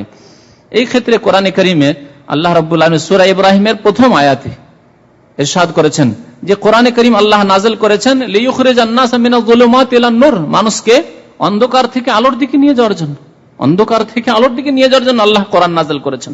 আর কোরআন আমাদের মাঝে রয়েছে, আমাদের বাড়িতে রয়েছে, তারপর অন্ধকারেই যদি পড়ে থাকি, তার মানে কোরআনের চাহিদা, কোরআনের দাবি, কোরআনের যে হক আমরা পূরণ করি না, যার ফলে কোরআন দিয়ে আমরা অন্ধকার থেকে আলোর দিকে যেতে পারছি না। যেই পরিবেশে কোরআন তিলাওয়াত হয় সেখানে আল্লাহর রহমতের ফেরেশতা, অসংখ্য ফেরেশতা উপস্থিত হন। নবী করিম সাল্লাল্লাহু আলাইহি সাল্লামের একটি হাদিস রয়েছে, বড় হাদিস, এবং একটি ঘটনা রয়েছে। ওসাইদ বিন হুযায়র রাদিয়াল্লাহু তাআলা আনহু একদিন রাতে কোরআন তেলাওয়াত করছিলেন, সহিহ বুখারীতে এই ঘটনাটি রয়েছে। তেলাওয়াত করছেন, সূরা কাহাফ তেলাওয়াত করছিলেন। সবাই ঘুমিয়ে গেছে, একাই তেলাওয়াত করছেন। পাশে একটি ঘোড়া বাঁধা ছিল, আর তার একটি ছোট ছেলেও ঘুমিয়েছিল পাশে। যখনই তেলাওয়াত করেন তো ঘোড়াটি নড়াচড়া শুরু করে, কুদতে শুরু করে। অবাক হচ্ছেন, আবার থেমে যাচ্ছেন, তখন ঘোড়া থেমে যাচ্ছে। আবার যখন তেলাওয়াত আরম্ভ করছেন সেই ঘোড়া তখন আবার লাফাতে শুরু করছে। ব্যাপারটি কি? শেষ পর্যন্ত ভয় পেলেন যে এত যদি লাফালাফি করে ঘোড়া, তো হতে পারে যে ঘোড়া তো আর সে বুঝবে না যে ছেলে শুয়ে আছে তাই চড়তে হবে না, যদি বাচ্চার উপর চড়ে নেয় তাহলে তো অসুবিধা। আর সেই যুগে তো ওই রকমের বড় সড়ো ঘর ছিল না, ছোট ছোট কুড়ে ঘর, তাতে সাহাবায়ে কেরাম বাস করতেন। ওসাইদ বিন হুযায়র রাদিয়াল্লাহু তাআলা শেষ পর্যন্ত কোরআন তেলাওয়াত বন্ধ করে দিলেন। সকাল হলো, নবী করিম সাল্লাল্লাহু আলাইহি সাল্লামকে শুনি, ইয়া রাসূলুল্লাহ, রাত্রে এরকম কোরআন তেলাওয়াত করছিলাম, যখনই কোরআন তেলাওয়াত আরম্ভ করছি তা আমার ঘোড়া ওই লাফাতে শুরু করছে। বারবার এরকম দেখলাম, শেষ পর্যন্ত ভয় পেয়ে গেলাম যে আমার বাচ্চাটাকে চেপে না দিই পা দিয়ে, যার ফলে আমি কোরআন তেলাওয়াত বন্ধ করে দিলাম। নবী করিম সাল্লাল্লাহু আলাইহি সাল্লাম সেই সময় বলেছিলেন, তিলকাল মালাইকাতু কানাত তাসতামিউ লাক, কারণ হচ্ছে এই যে ফেরেশতাদের দল এসেছিল যারা এই কোরআন শুনছিল, তোমার তাসতামিউ লাকা, তোমার কোরআন শুনছিল। ওয়ালাউ কারাতা, যদি তোমার কেরাতকে তুমি কন্টিনিউ রাখতে, সকাল পর্যন্ত কোরআন তেলাওয়াত করতে থাকতে, লা আসবাহতা, তাহলে সকাল হতো, ইয়ারাহান নাস, এবং ফেরেশতাদেরকে দেখতে পেত লোকেরা, ফেরেশতাদেরকে দেখতে পেত। সেই হাদিসে রয়েছে যে তিনি বেরিয়ে একবার দেখলেন যে বাইরে, দেখছেন বাইরে মনে হচ্ছে যে যেমন মেঘলা আকাশ থাকে, ওই মেঘের মতো আকাশ চারিদিক থেকে ঘিরে রয়েছে। বুঝতে পারলেন না ব্যাপারটা কি। যাই হোক, এই যে ঘোড়া বুঝতে পেরেছে যে আল্লাহর ফেরেশতা, এই দেখে ভয় পাচ্ছে। হয়তো আমাদের দেশে দেখা যায় না, বাস আসলে গরুর গাড়ি কেটে না, গরু রাস্তা ছেড়ে একদিকে টান দে, হ্যাঁ, হয় না? তো ফেরেশতাদেরকে দেখে হয়তো ভয় পাচ্ছে বা কিছু, যার ফলে সে লাফালাফি শুরু করে দিচ্ছে। নবী কারীম সাল্লাল্লাহু আলাইহি ওয়াসাল্লাম বললেন যে তুমি যদি কোরআন তেলাওয়াত করতেই থাকতে, তাহলে সকাল হতো, ইয়ারাহান নাস মা তাস্তাতিরু মিনহুম, স্পষ্ট ভাবে মানুষরা দেখতে পেত এই আকাশ, যে আকাশে মেঘ ছেয়েছিল, এ ছিল আল্লাহর রহমত, আল্লাহর রহমত ঢেকেছিল, এবং আল্লাহর ফেরেশতাদের দল এসে তোমার কোরআন শুনছিল। সহিহ মুসলিমের হাদিস। নবী করিম সাল্লাল্লাহু আলাইহি ওয়াসাল্লাম কোরআনের ফজিলত সম্পর্কে বলেছেন যে কোরআন যারা তেলাওয়াত করে প্রতিটি অক্ষরে অক্ষরে 10 নেকি করে, প্রতিটি অক্ষরে 10 নেকি। তিরমিজির হাদিস, নবী করিম সাল্লাল্লাহু আলাইহি ওয়াসাল্লাম ইরশাদ করেছেন, মান কারা হারফান মিন কিতাবিল্লাহি ফালাহু বিহি হাসান, যদি আল্লাহর কিতাবের কেউ একটি অক্ষর পড়ে তাহলে এক নেকি, এক নেকি। ওয়াল হাসানাতু বিআশরি আমসালিহা, আর ফর্মুলা হচ্ছে দ্বীনে ইসলামের যে একটি নেকি করলে আল্লাহ কমের পক্ষে 10 নেকি দেন। ওয়াল হাসানাতু বিআশরি আমসালিহা, কোরআন একটি আয়াত রয়েছে, মান জাবিল হাসানাতি ফালাহু আশরু আমসালিহা, আপনি একটি নেকি করলে আল্লাহ 10 গুণ করেন, 10 গুণ। একটি টাকা দান করলে আল্লাহ 10 টাকার সওয়াব দেন। একটি অক্ষর পড়লে 10 নেকি হলো। তাহলে নবী কারীম সাল্লাল্লাহু আলাইহি ওয়াসাল্লাম বলছেন যে লা আকুলু আলিফ লাম মিম হারফুন, আমি বলছি না যে আলিফ লাম মিম, সূরা বাকারা শুরু করলেন, আপনি আলিফ লাম মিম পড়লেন তাহলে একটি অক্ষর হলো, না না না, 3টি অক্ষর হয়ে গেল। বাল আলিফুন হারফুন ওয়া লামুন হারফুন ওয়া মিমুন হারফুন, আলিফ পড়লেন একটি হরফ হলো, একটি অক্ষর, লাম পড়লেন একটি অক্ষর হলো, মিম পড়লেন একটি অক্ষর হলো, জালিকা যখন পড়লেন হয়ে গেল এক একটি করে অক্ষর, জালিকা, লাম, কাফ। কত সওয়াব! তাহলে একজন মানুষ যে কোরআন তেলাওয়াত করে, কোরআনে তাফসীর পড়ে, কোরআন হেফজ করে, কত অক্ষর পড়তে থাকে দিনে, যার কত সওয়াব রয়েছে। ওয়ালাকিন আলিফুন হারফুন ওয়া লামুন হারফুন ওয়া মিমুন হারফুন, যারা কোরআন তেলাওয়াত করে এবং কোরআন হেফজ যার যত বেশি রয়েছে, কোরআন মুখস্থ রয়েছে, হেফজ রয়েছে, তত বেশি কাল কিয়ামতে জান্নাতে মর্যাদা উঁচু হবে। একটি হাদিসে নবী করিম সাল্লাল্লাহু আলাইহি ওয়াসাল্লাম ইরশাদ করছেন, তিরমিজিতে হাদিসটি রয়েছে যে কোরআনে কারীমের যে হাফেজ বা কোরআন যে তেলাওয়াত করতো বেশি বেশি, তাকে কাল কিয়ামতে বলা হবে যখন জান্নাতে প্রবেশ করবে, কি বলা হবে আল্লাহর পক্ষ থেকে? ইকরা ওয়ারকা, পড়ো এবং চড়ো, পড়ো এবং চড়ো, মানে পড়তে থাকো, আর যতদূর পড়া শেষ না হবে কোরআন ততদূর তুমি আরোহণ উপরে চড়তেই থাকো, আরোহণ করতে থাকো, ওয়ারকা চড়তেই থাকো তুমি। ওয়ারাত্তিল কামা কুনতা তুরাত্তিল ফিদ দুনিয়া, দুনিয়াতে পৃথিবীতে তোমার আমলের জগতে কর্মক্ষেত্রে যেমন তুমি কোরআন পড়তে ওইভাবে কোরআন পড়তেই থাকো আর উপর দিকে চড়তেই থাকো। জান্নাতে উচ্চ মর্যাদা আল্লাহ দান করবেন যতদূর পর্যন্ত ইনদা আখিরি আয়াতিন তাকরাউহা, শেষ আয়াত পর্যন্ত তোমার যতটা মুখস্থ আছে পড়তেই থাকো। যতক্ষণ সে কোরআন তেলাওয়াত তার যত মুখস্থ আছে শেষ না হবে ততক্ষণ তার মর্যাদাও শেষ হবে না, বাড়তেই থাকবে, উপরে চড়তেই থাকবে সে। সুবহানাল্লাহ। আল্লাহ রাব্বুল আলামিন এই মর্যাদা রেখেছেন কোরআনের হাফেজদের জন্য। কামা কুনতা তুরাত্তিলু ফিদ দুনিয়া ফাইন্না মানজিলাতাকা ইনদা আখিরি আয়াতিন তাকরাউহা, তিরমিজির হাদিস। যারা কোরআনে কারীম পড়ে তারা ফিতনা থেকে নিরাপদ থাকবে। ফিতনা, দুনিয়াতে অনেক রকমের ফিতনা হয়, মানুষের ধনের ক্ষেত্রে ফিতনা, ধন পাওয়ার কারণে অনেকে পথভ্রষ্ট হয়ে যায়, পাপে লিপ্ত হয়ে যায়। সাধারণ মানুষ ছিল তখন তো কিছু ধর্মকর্ম করতো বা পাপমুক্ত জীবনযাপন করতো, যখন পয়সা হলো তখন পাপের জীবনযাপন, মদ খাওয়া আর সুদ খাওয়া, ঘুষ খাওয়া বা হারাম খাওয়া আর হারাম ব্যবসা করা ইত্যাদি ইত্যাদি, বা অনেক পাপ শুরু করে দিল, যা হচ্ছে অনেকের মাঝে। অথবা এই ধনের কারণে, ধন না পাওয়ার কারণে অনেকে গুমরা হচ্ছে, এও ফিতনা। সবচেয়ে বড় ফিতনা মানুষের ইমানের ফিতনা। একজন মানুষ যদি মুসলিম থেকে গিয়ে নাস্তিক হয়ে যায়, মুসলিম থেকে যদি ফাসেক হয়ে যায়, পাপের জীবন যাপন করে, তো এর চেয়ে বড় ফিতনা আর কি আছে তার জন্য? যে নিজের ইমানকে নষ্ট করে তার জান্নাতকে ধ্বংস করছে, সে জান্নাতের পথ ছেড়ে দিয়ে সে জাহান্নামের পথে যাচ্ছে। এইরকমই অনেকে পয়সার অভাবে, ধনের অভাবে গুমরা হচ্ছে, খেতে নেই, পেটে খেতে নেই, তো আল্লাহকেও চেনে না, ফিতনা এগুলি। তাহলে দারিদ্রতাও ফিতনা, আর বেশি সচ্ছলতাও ফিতনা। যদি ধন সম্পদের সদ ব্যবহার না হয় তাহলে এও বড় ফিতনা, ইমানের জন্য, ইসলামের জন্য বড় ফিতনা। আর দারিদ্রতাও বড় ফিতনা, ইমানের ফিতনা। এছাড়া দুনিয়াতে অনেক রকমের ফিতনা রয়েছে, শারীরিক ফিতনা রয়েছে, পারিবারিক ফিতনা রয়েছে, সামাজিক ফিতনা রয়েছে, আর্থিক ফিতনা রয়েছে, বিভিন্ন রকমের। মানুষ আজকাল ফিতনায় নিমজ্জিত হচ্ছে, মানুষের জীবনে অনেক রকমের ফিতনা রয়েছে। সবচাইতে বড় ফিতনা, যেই ফিতনার কথা নবী করিম সাল্লাল্লাহু আলাইহি ওয়াসাল্লাম বলেছেন, সে হচ্ছে দাজ্জালের ফিতনা। যেই ফিতনা থেকে নবী করিম সাল্লাল্লাহু আলাইহি ওয়াসাল্লাম প্রতিটি নামাজের শেষ তাশাহুদে, দুরুদের পরে, তাশাহুদ এবং দুরুদের পরে আল্লাহর কাছে কি চাইতেন? পানাহ চাইতেন। ওয়া নাউযু বিকা মিন ফিতনাতিল মাসিহিদ দাজ্জাল, হে আল্লাহ, এই দাজ্জাল মাসিহিদ দাজ্জাল সারা পৃথিবীতে বিচরণ করবে এবং প্রত্যেক মানুষকে গোমরাহ করে পথভ্রষ্ট করবে, এক হাতে জান্নাত আর এক হাতে জাহান্নাম দেখাবে। আল্লাহ, এই ফিতনা হচ্ছে সবচেয়ে বড় ফিতনা, ইমান ইসলাম লুটে নেওয়ার ফিতনা। ইমান ইসলাম লুটে নেবে, ভালো ভালো মানুষ দেখবে যেহেতু জান্নাত দিতে পারছে, জাহান্নাম দিতে পারছে, যাকে ইচ্ছা জবাই করে দিচ্ছে, জাহান্নামে পাঠিয়ে দিচ্ছে, যাকে ইচ্ছা জান্নাতে পাঠিয়ে দিচ্ছে। যখন ইচ্ছা আকাশের দিকে ইশারা করবে, হঠাৎ করে মেঘ দেখা দিবে, মেঘ থেকে বৃষ্টিপাত হবে আর ফসল দেখা যাবে, একেবারে শস্য শ্যামল ভরা এই জমিন, এসব দেখিয়ে দিবে। গোমরাহ হয়ে যাবে মানুষ, ভালো ভালো মানুষ গোমরাহ হয়ে যাবে, এই ফিতনা থেকে বাঁচতে পারবে না।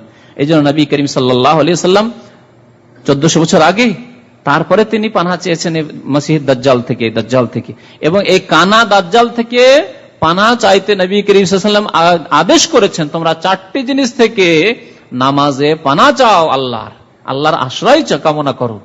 দাজ্জালের ফিতনা থেকে বেঁচে থাকা অসম্ভব। নবী করিম সাল্লাল্লাহু আলাইহি ওয়াসাল্লাম এই ক্ষেত্রে মক্কা মদিনার ফজিলতের কথা বলেছেন যে সারা পৃথিবীতে এই দাজ্জাল ঢুকবে, এই দুটি শহর ছাড়া মক্কা আর মদিনায় প্রবেশ করতে পারবে না এই দাজ্জাল। তো এই দাজ্জালের ফিতনা থেকেও মাহফুজ থাকবে, নিরাপদ থাকবে যে ব্যক্তি কোরআন তিলাওয়াত করে, যে ব্যক্তি কোরআন মুখস্থ করে, যে ব্যক্তি কোরআনের প্রতি আমল করে, কোরআনের চর্চা করে। নবী করিম সাল্লাল্লাহু আলাইহি ওয়াসাল্লাম ইরশাদ করেছেন, মান হাফিজা 10 আয়াতি মিন আউয়ালি সূরাতিল কাহফ উসিমা মিন ফিতনাতিদ দাজ্জাল। মুসলিমের হাদিস। যে ব্যক্তি সূরা কাহফের প্রথম 10 আয়াত মুখস্থ করবে, প্রথম 10 আয়াত সূরা কাহফের যে ব্যক্তি মুখস্থ করলো, সে দাজ্জালের ফিতনা থেকে মাহফুজ থাকবে, দাজ্জালের ফিতনা থেকে নিরাপদ। যদিও দাজ্জালের জামানাও চলে আসে, দাজ্জাল চলে আসলো এমন জামানাতে তার জীবন, তার যুগ যে সেই যুগে দাজ্জাল চলে আসলো, তাহলে দাজ্জালের ফিতনা থেকে নিরাপদ থাকার জন্য সূরা কাহফের এই প্রথম 10 আয়াত যথেষ্ট। নবী করিম সাল্লাল্লাহু আলাইহি ওয়াসাল্লাম ইরশাদ করেছেন, যে ব্যক্তি কোরআন তেলাওয়াত করে, যদিও কষ্ট হয় পাঠ করতে, তার বড় সওয়াব রয়েছে। কোরআন যারা তেলাওয়াত করে তারা দুই শ্রেণীর। এক শ্রেণীর মানুষ আছে যে কোরআন তেলাওয়াত এত সুন্দর করে শিখেছে যে খুব সহজ, কোরআন তেলাওয়াত করছে যেমন পানি, পাত্র থেকে পানি ঢালতে যেমন কোনো কষ্ট হয়, পানি পড়ছে কষ্ট হচ্ছে না, মুখ যদি খোলা থাকে পাত্রে তাহলে পানি পড়ছে কোনো কষ্ট নেই, ওই রকম কোরআন তেলাওয়াত হচ্ছে যেন মাতৃভাষার মতো। আর যারা অল্প স্বল্প কোরআন পড়েছে, উচ্চারণ করতে কষ্ট হচ্ছে, তার মাতৃভাষা আরবি নয়, আর এক একটি আরবি উচ্চারণ করতে বড়ই কষ্ট হচ্ছে, জিম আর জায়ের তফাত, দাল আর জাল আর জয়ের তফাত, এই তফাত অনেকেই করতে পারে না, তারপরে কষ্ট করে কোরআন তেলাওয়াত করছে, যেহেতু তার দিন, তার কিতাব, তার দিনের কিতাব কোরআনে করিম, কোরআনে করিমের তেলাওয়াতের ফজিলত রয়েছে, কোরআনে করিম চর্চার ফজিলত রয়েছে, এই ফজিলত সে হাসিল করতে চায়, তার জন্য বড় ফজিলত রয়েছে এবং অসংখ্য সওয়াব তার জন্য রয়েছে। বিশেষ করে নবী করিম সাল্লাল্লাহু আলাইহি ওয়াসাল্লাম একটি হাদিসে বলছেন এই দুই শ্রেণীর মানুষের কথা, আল মাহিরু বিল কোরআন, যারা কোরআনের মাহির, মাহির মানে পারদর্শী, যারা কোরআন পড়ায়, কোরআনের তাফসিরে, কোরআনের তিলাওয়াতে, কোরআন মুখস্থ করে, মাহির পারদর্শী, পড়তে তার বাধে না, সুন্দর করে তাজবিদ সহ কোরআন তেলাওয়াত করতে পারে। এদের মর্যাদা কেমন? মা সাফারাতিল কিরামিল বারারা, এদেরকে আল্লাহ স্থান দেবেন কাদের সাথে? ফেরেশতাদের সাথে। সাফারা, সাফারা বলা হয়েছে দূত, ফেরেশতাদেরকে। আল কিরাম যারা সম্মানিত, আল বারারা যারা সৎ। ফেরেশতারা সবাই সৎ, অসৎ কেউ নেই ফেরেশতাদের মধ্যে, যেহেতু ফেরেশতারা নাফরমানি করে না, তাদের নাফরমানি করার, বিরুদ্ধাচরণ করার, গুনাহ করার কোন শক্তি আল্লাহ দান করেননি তাদেরকে। মানুষ এবং জিনের মতো নাই যে উভয় শক্তি রয়েছে ফেরেশতাদের মধ্যে। তো আল্লাহ সাহচর্য দান করবেন, সাথী সঙ্গী হতে পারবে কাদের? ফেরেশতাদের, যারা সম্মানিত ফেরেশতা, যারা আল্লাহর নেক বান্দা, তাদের সঙ্গী হতে পারবে। আল্লাযী ইয়াকরাউল কোরআন ওয়া ইয়াতাতাআতাউ ফীহি, আর এক শ্রেণীর মানুষরা কোরআন তেলাওয়াত করে কিন্তু পড়তে গিয়ে কষ্ট হয়, বড় কষ্টতে পড়ে, উচ্চারণ ঠিক করে করতে পারে না, তাদেরও ফজিলত রয়েছে, যথাসাধ্য চেষ্টা করেছে, কিন্তু ভাষা এমন যে তার মাতৃভাষা আরবি না হওয়ার কারণে হয়তো সুন্দর কোরআন তেলাওয়াত করতে পারেন না, তারপরেও ফজিলত শুনেন। ওয়াহু আলাইহি শাক্কুন, কোরআন তেলাওয়াত করতে, উচ্চারণ করতে তার জন্য কষ্ট হচ্ছে। লাহু আজরান, তার জন্য দ্বিগুণ সওয়াব রয়েছে, দ্বিগুণ সওয়াব, ডবল। একজন লোক সাধারণভাবে কোরআন তেলাওয়াত করেছে, মাতৃভাষা তার আরবি, মায়ের পেট থেকে পড়েই সে আরবিতে কথা বলেছে, সুতরাং কোরআন তার উচ্চারণ করতে কোনো অসুবিধা নেই। একজন অনারব ব্যক্তি, সে কোরআন শিখেছে, বড় কষ্টই কোরআন পড়ছে, দ্বিগুণ সওয়াব পাবে। ওই মাতৃভাষায় যে কোরআন তেলাওয়াত তার চাইতে ডবল সওয়াব ওই ব্যক্তি পাবে যার মাতৃভাষা কোরআন নাই। সুবহানাল্লাহ। কোরআন আরবি ভাষায়, কিন্তু আল্লাহ রাব্বুল আলামিন ফজিলত কাকে দান করেছেন? যে যত বেশি কষ্ট করে কোরআন শিখবে, যত বেশি কষ্ট করে কোরআন শিখবে, দ্বিগুণ সওয়াব তার জন্য রয়েছে। সহিহ মুসলিমের হাদিস। কোরআন যারা পাঠ করে তাদেরকে আল্লাহ রাব্বুল আলামিন মুক্তি দান করবেন, বিশেষ করে কবরের আযাব থেকে মুক্তি দানের কথা বলা হয়েছে সূরাতুল মুলকের ফজিলতে। হযরত আব্দুল্লাহ বিন মাসউদ রাদিয়াল্লাহু তাআলা বলেছেন, সূরাতুল মুলকে হিয়াল মানিআতু মিন আযাবিল কবর, সূরা মুলক যারা নিয়মিত পাঠ করে তাদের জন্য ফজিলত হচ্ছে যে কবরের আযাব থেকে তাদেরকে এই সূরা মুলক মুক্তি দান করবে। কোনো ভারী কথা নেই, সূরা মুলকে দুটি রুকু পাঠ করলেন, 10 মিনিটও লাগবে না, 5 মিনিট থেকে 7 মিনিটের মধ্যে সূরা মুলক পাঠ হয়ে যাবে। যদি তেলাওয়াত করে শুয়ে যান তাহলে কবরের আযাব থেকে মুক্তি পাওয়া যাবে। এসব ফজিলতের এই অর্থ নয় যে নামাজ রোজা কেউ করবে না আর ফজিলত হাসবে না। যে ব্যক্তি সূরা মুলক নিয়মিত পাঠ করতে পারে রাতে, নিশ্চয়ই 5 ওয়াক্ত নামাজ পড়ে, নিশ্চয়ই সে ফরজ ওয়াজিব আদায় করে, তারপরে এই নফল কাজগুলি করে, তো কবরের আযাব থেকে মুক্তি পাবে। তাবরানীতে এবং হাকিমে হাদিসটি রয়েছে। এছাড়াও আয়াতুল কুরসি, সূরা ফাতিহা এবং সূরা নাস ফালাকের ফজিলতেও বলা হয়েছে যে মানুষের মুক্তি রয়েছে এই কোরআনে কারীমে। কোরআনে কারীমের আরেকটি ফজিলত হচ্ছে যে কোরআনে কারীম যখন তেলাওয়াত করা হয় তখন আল্লাহর পক্ষ থেকে শান্তি নাজিল হয়, রহমতের ফেরেশতারা নেমে আসে এবং আল্লাহর রহমত ঢেকে নেয়, আল্লাহর রহমত ঢেকে নেয়। একটি হাদিসে রয়েছে সহিহ মুসলিমের হাদিসে, মাজতামা কওমুন ফি বাইতিন মিন বুয়ুতিল্লাহ, কোন ঘরে যদি কোন সম্প্রদায় একত্রিত হয়, ইয়াতলুনা কিতাবাল্লাহ, এবং তারা আল্লাহর কিতাবকে তিলাওয়াত করে, পাঠ করে, ওয়া ইয়াতাদারাসুনাহু বাইনাহুম, এবং আপোষে এক অপরকে শেখায়, কোরআন শেখায় অথবা কোরআনের তাফসীর শেখায়। সে কোরআন শুধু কোরআন তেলাওয়াতের মজলিস হোক, অথবা মানে কোরআন শেখাচ্ছে, শিখছে, কেউ শেখাচ্ছে, অথবা কোরআনের তাফসীর হোক, ওয়াজ মাহফিল হোক, দিনের আলোচনা হোক, তাহলে 3টি ফজিলত, বরং 4টি ফজিলত নবী করিম সাল্লাল্লাহু আলাইহি ওয়াসাল্লাম এখানে বলেছেন। ইল্লা নাযালাত আলাইহিমুস সাকিনা, আল্লাহর পক্ষ থেকে প্রশান্তি নাজিল হয়। ওয়া হাফাতহুমুল মালায়েকা, আল্লাহর রহমতের ফেরেশতারা তাদেরকে ঢেকে নেয়, ঘিরে নেয় চারিদিক থেকে। আর কি? ওয়া গাশিয়াতহুমুর রাহমা, আল্লাহর রহমত তাদেরকে ঢেকে নেয়। ওয়া যাকারাহুমুল্লাহু ফীমান ইনদাহু, 4 নম্বর ফজিলত হচ্ছে যে আল্লাহর নিকটে যে সব ফেরেশতা রয়েছেন, মানে আল্লাহর একবার মুকাররাবিন ফেরেশতা, অনেক ফেরেশতা রয়েছেন যারা আল্লাহর নিকটে ডিউটিতে রয়েছেন, 7 আকাশের ওপর আরশ কুরসির কাছাকাছি যারা ডিউটিতে রয়েছেন। যাকারাহুমুল্লাহ ফী মান ইনদাহু, ওই সব ফেরেশতাদের সামনে আল্লাহ আলোচনা করেন ওই বান্দাদের কথা যারা কোরআন তেলাওয়াত করে, অথবা কোরআন তেলাওয়াত করাচ্ছে, পড়াচ্ছে, কোরআনে তাফসীর করছে অথবা করাচ্ছে, শুনছে বা শোনাচ্ছে। তো এদের সম্পর্কে আল্লাহ আলোচনা করেন সেই আরশ এবং কুরসির আশেপাশে যে ফেরেশতারা রয়েছেন সেই ফেরেশতাদের মাঝে, যে দেখো মারাদা হাওলা, এদের উদ্দেশ্য কি বলো দেখি। এরা যে এই যে রাত্রে বসে আছে কোরআন তেলাওয়াত করছে, কেউ শেখাচ্ছে, কেউ শিখছে, কেউ শুনছে, কেউ শোনাচ্ছে, এদের উদ্দেশ্য কি? ফেরেশতারা, হে আল্লাহ, এদের উদ্দেশ্য তোমার সন্তুষ্টি। আল্লাহ সাক্ষী করে বলেন যে তোমাদেরকে সাক্ষী করছি, এদেরকে আমি মাফ করে দিলাম। বলুন আলহামদুলিল্লাহ। কোরআনে কারীম পাঠ হলে মুমিনের ঈমান তাজা হয়, এই কথা এর আগে বলেছি। ওয়াইজা তুলিয়াত আলাইহিম আয়াতুহু যাদাতহুম ঈমানা, যদি মুমিন হন, আর মুমিনের লক্ষণ হচ্ছে যে কোরআনে কারীম আল্লাহর কিতাব যখন পাঠ হয়, তার যখন তাফসীর করা হয়, তো ঈমানে পরিবর্তন আসে, উন্নতি সাধিত হয়। আর যদি উন্নতি না হয়, কোরআন শুনছেন, কোরআনের তাফসীর শুনছেন না, কোনো পরিবর্তন নেই না, তাহলে ঈমানে ত্রুটি রয়েছে, আপনার ঈমান নবায়ন করতে হবে। তো মুমিন যে ব্যক্তি, সেই ব্যক্তি আল্লাহর কথা শুনলে যাদাতহুম ঈমানা, তার ঈমান বেড়ে যায়। ওয়া আলা রাব্বিহিম ইয়াতাওয়াক্কালুন, এবং তারা আল্লাহর উপর আস্থা ভরসা করে। চিন্তা করুন, আপনাকে একটি উদাহরণ দিয়ে বলছি, যে আপনার দেশ থেকে যদি একটি ক্যাসেট আসে, যাতে কিছু কথা আপনার আম্মা বলেছেন, কিছু কথা আপনার আব্বা বলেছেন, আপনার স্ত্রী বলেছেন, আপনার ছেলে মেয়েরা বলেছেন, আর ক্যাসেটটা দিয়ে পাঠিয়ে যখন শোনেন, তখন ওই অবস্থা কি ওই রকম থাকে যখন সাধারণ অবস্থায় আপনি আপনার আব্বা আম্মাকে স্মরণ করতেন, আপনার ছেলে মেয়েদেরকে, আপনার স্ত্রীকে স্মরণ, একই রকম থাকে? নিশ্চয়ই থাকে না। অথচ কার কথা শুনছেন? আপনার ছেলের কথা, মেয়ের কথা, অথবা আপনার স্ত্রীর কথা, বা আপনার বাবা মায়ের কথা শুনছেন। কিন্তু বাবা মায়ের যখন উপদেশ, বাবা তুমি নামাজটা পড়বে, মা বলছে, বাবা বলছেন বাবা তুমি দিনদারির সাথে থাকবে, তুমি হজ উমরাগুলি করবে, তুমি পাক জীবন যাপন করবে, তুমি পাক পবিত্র দেশে গিয়েছো, তখন কি আপনার অবস্থাটা ওই রকম থাকে যে একটু আগে ছিল যখন বাবা মায়ের কথা শোনেননি, ক্যাসেটটি শোনেননি তখন? নিশ্চয়ই না, সবসময় একরকম থাকেন। তাহলে মুমিনের লক্ষণ, মানুষের কথা শুনলে যখন এইরকম একটা পরিবর্তন আসে, তাহলে মহান আল্লাহ রাব্বুল আলামিনের কালাম কোরআনে কারীম যখন শুনবেন, যখন পাঠ করা হবে, তো ঈমান বাড়বে না? ওয়াইজা তুলিয়াত আলাইহিম আয়াতুহু যাদাতহুম ঈমানা ওয়া আলা রাব্বিহিম ইয়াতাওয়াক্কালুন। শেষখানে বলি যে কোরআনে কারীমে রয়েছে শিফা, আরোগ্যতা, আরোগ্যতা রয়েছে, আরোগ্যতা রয়েছে, আধ্যাত্মিক আরোগ্যতা, রুহের চিকিৎসা। আর রুহের চিকিৎসা অর্থাৎ ঈমান দিয়ে তার চিকিৎসা, কুফরি, শিরক, নেফাক, কপটতা, ঈমানের দুর্বলতা, মানুষের অন্তরে যেসব ব্যাধি সৃষ্টি হয়, হিংসা। আল্লাহ রাব্বুল আলামিন আমাদেরকে কোরআন বোঝার এবং তার প্রতি আমল করার তৌফিক যেন দান করেন। আল্লাহ তাআলা আমাদের গুনাহ খাতা যেন মাফ করে দেন। আমিন। সাল্লাল্লাহু আলা নবিয়িনা মুহাম্মদ ওয়া আলা আলিহি ওয়া সাহবিহি।